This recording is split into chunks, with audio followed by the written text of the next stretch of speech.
nikdy nepoviem nie trošku takému feedbacku. Vždy je dobrá taká trošku interakcia, povedať si veci. Samozrejme, bohužiaľ len cez virtuálny priestor, lebo vy konfrontáciu v realite moc neobľúbujete.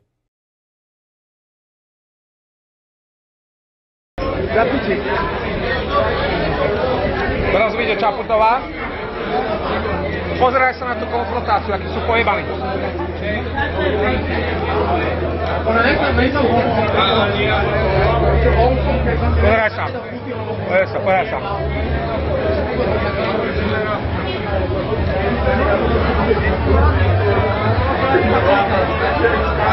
Pozeraj sa na tých hrdinov. Pozeraj sa, akí sú pojebaní z konfrontácie. Ja konfliktne začínam. To ty dobre vieš. Nič nerobí, chceš sa pozrieť so Svečom. Nič, ja ho jebem, ja ho nepoznám. Ja ho jebem, pre nás sú to deti. Čo ty, koľko, čo máš na... Svečo! Brácho, čakáme ťa! Svečo! Pretože ja to nechcem. Ja nerad používam vulgarizmy, určite neverejne. Nebudem ako Petinko Bárdy z jeho vulgárnej stoky, z jeho arogantnej stoky aktuality.sk. Pozeraj sa. Pozeraj sa. Pozeraj sa. Pozeraj sa. Pozeraj sa. Kde máš teraz Benčíka? Kde máš teraz Benčíka? Kde máš teraz Benčíka, ty hrdina pojebaný? Ty pojebaný hrdina! Ty pojebaný spečák, ty kokot! Kde máš Benčíka teraz? Ty objednávateľ, ty kokot! Ty 30 rokov svetovaný kokot! Pozeraj sa, pozeraj sa! Tu máš konfrontáciu! Tu nemáš teraz svoje SME a denní gang! Hrdinovia! Dani Kolár! Neexistuje s vami nejaký dialog, nejaká slušná konfrontácia. Radi všetko riešite cez médiá. Robert Mihal je jeho antifacký kamarát, ktorý povedal, nech ty do pí. Nezvládol si situáciu, bráte, si vulgárny.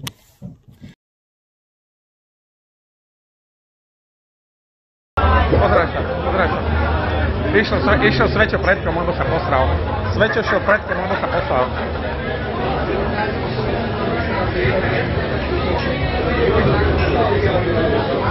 Pozeraj sa na tie deti. Pozeraj sa na tie deti. Pozeraj sa na tie antipátske deti. Pozeraj sa na tie vystrašené výrazy. Človek vyťahne mobil.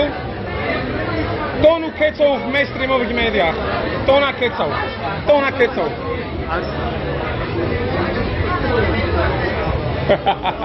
Poď kľude, Pučo. Poď kľude. Kyslý úsmev. Ideme predkom. Ideme dopredu. Poď za mnou, keď to poďme.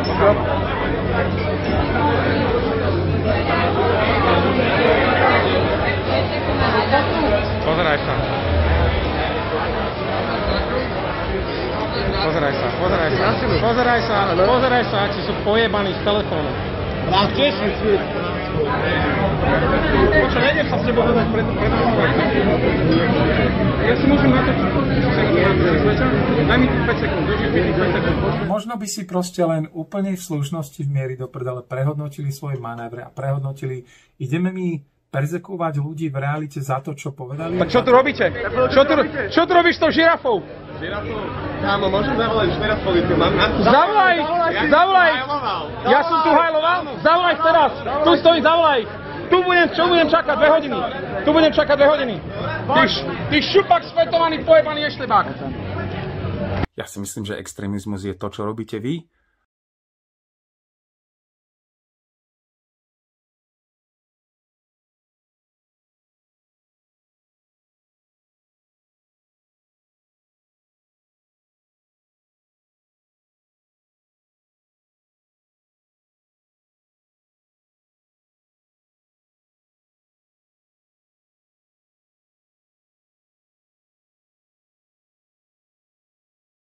Prosím vás, ľudia, všetci, čo na mňa reagujete, všetci moji fans aj hejteri, pre vás platí jedno pravidlo, moje vlastné, že každý, kto sa vyhráža násilím alebo používa vulgarizmy, je samozrejme zmazaný. Zomri, kde sa posmievajú z ľudí, berú si na paškal fakt, že kohokoľvek a čokoľvek. Je to pre mňa veľmi primitívny a veľmi nízky humor, ktorý je tak primitívny a tak nízky, že sa na ňom až nesmejem.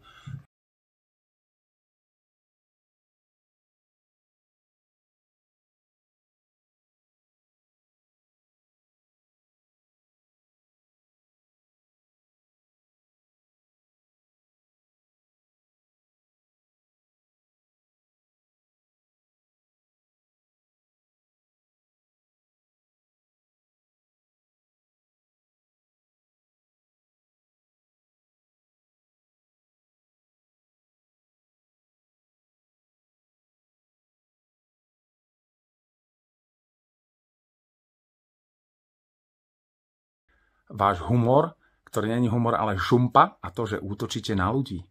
Takže chlapci, vy máte na Slovensku to najnižšie morálne právo, nulové až neexistujúce morálne právo, aby vy ste sa vyjadrovali o tom, kto kde koho bonzuje.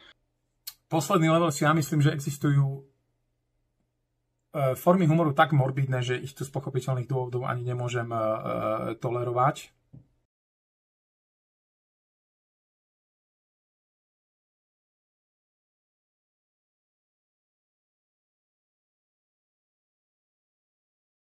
Ináč nech majú fantastickú stránku a keď sa chcú smiať z toho, že Marika Gombitová je na vozíku alebo že Jožo Ráž má pokrivenú tvár z nehody. Keď si myslia, že je to funny, tak nech si to kľudne akože riešia, ale ako náhle sa to začne nejako prejavovať v reálnom živote, tak si vravím, tak ja sa na nich pozriem, nech poznajú, čo je to proste, čo je to nepríjemná konfrontácia.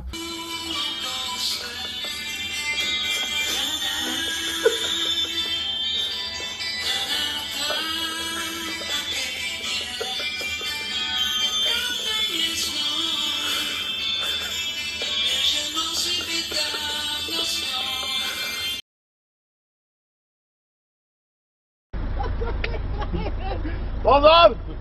Čakaj tu, preveľa dati! Koptaj, frajer!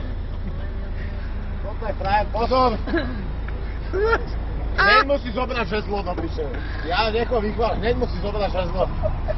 Dámy a páni, Daniko! Celý večer sa len predbiehate.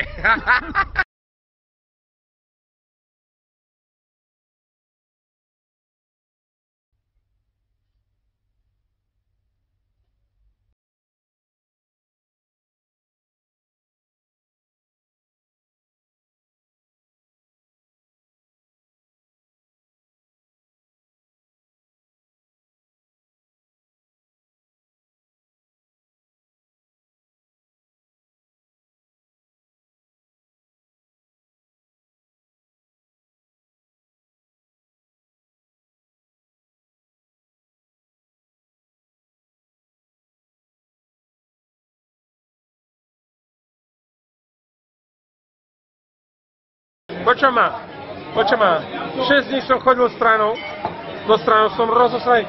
Témo, ty si najväčší šéf. Témo, ty si najväčší šéf. 6 dní som chodil zo stranou, som na stračke jak Bombay, hej. Na zóne som bol, počuj ma, do zóny nepijem. Žiadne mixovanie alkoholu. Není som kokot. Veď ja mám ešte chrípku, mne duní v hlave, ty kokot. Ja keď som si prečítal včera tie príspevky tých asociálov, ja som si musel dať 2 ibalginy, lebo mňa rozbolela hlava z tej gramatiky.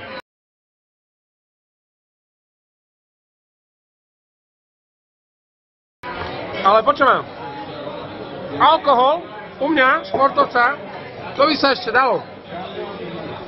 Tomky, kam ideš?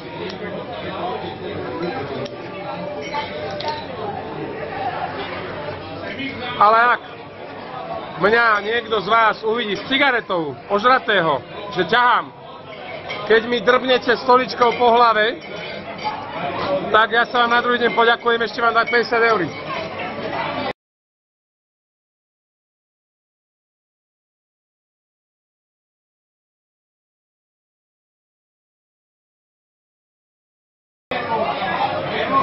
A nie, ženská, čo mi tu dala cigaretu na stav?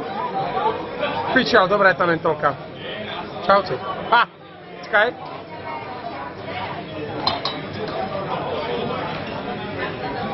Čauci, všetca. Astra, vy neviete, čo sa tu dneska dialo. A to za to, že nechodíte na punkové koncerty. Ale som počul, že zajtra v Kace Dunaj hrajú Živé kvety a rozpor. Takže chodte.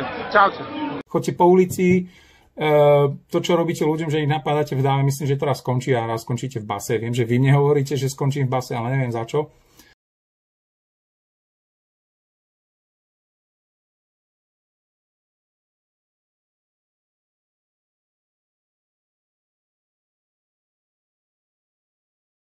Nepraktizujem násilie.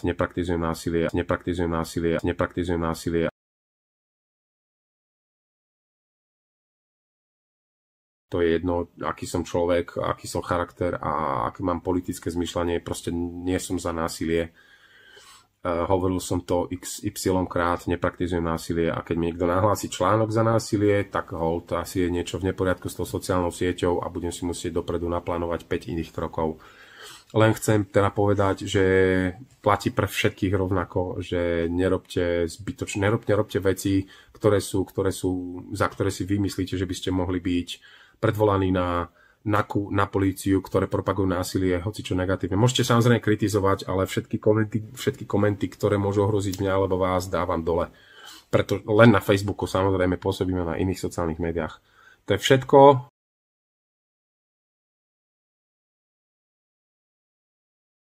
Bez vetra sa ani lístok nepohne, ako sa hovorí.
Ako keby ja som bol pozemkový mafián a keby ja som prehral súd na tému daňové podvody a znova by ma niekto obvinil z tých pozemkov 3 týždne pred voľbami, no tiež by som to nepriznal a tiež by som to hral na niečo,